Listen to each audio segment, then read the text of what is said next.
कागल हातकणंगले औद्योगिक वसाहतीमधील FM हॅम्ब्रेले textiles limited company गेल्या काही महिन्यांपासून बंद आहे।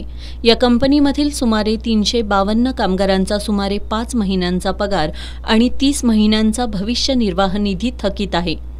हा थकीत भविष्य निर्वाह निधी आणि वेतन तात्काळ मिळावं, अन्यथा या कंपनीवर कारवाई करावी या मागणीसाठी या कंपनीतील कामगारांनी कोल्हापुरातील नागाळा पार्क इथल्या भविष्य निर्वाह निधी कार्यालयासमोर उपोषण सुरू केलंय। जोपर्यंत आम्हाला न्याय मिळणार नाही तोपर्यंत आमचं उपोषण सुरू राहणार असं सहभागी कामगारांनी सांगितलंय।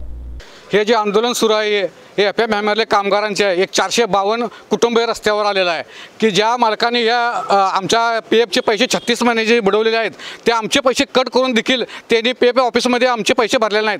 त्यामुळे सर्व कामगारांचे हाल आता रस्त्यावर दिसायला लागलेला आहे आणि या PFमुळे अशी कंडिशन निर्माण झालेली आहे की दुसऱ्या कंपनीत कामाला देखील जाता येत नाही, कारण का पहिला अकाउंट हे दाखवले असल्या कारणानं अशी परिस्थिती आता आमच्यावर आलेली आहे। आणि सोनोनी ग्रुप रामकृष्ण जे ग्रुप आहे त्यांनी आमचे पैसे बुडवलेले आहेत आणि त्यांना या PF ऑफिसरने देखील त्या 36 महिन्याचे जे पैसे भरले त्यावर काय कारवाई केली यासाठी आमचं आंदोलन आहे। आंदोलनात सदाशिव माने, सचिन पाटील, अमर बनकर, अनिल रोकडे, अजित माने, अजित आगळे, प्रदीप ढेरे, किरण चौगुले, राहुल पाटील, सागर घाटके यांच्यासह कामगार सहभागी झालेत।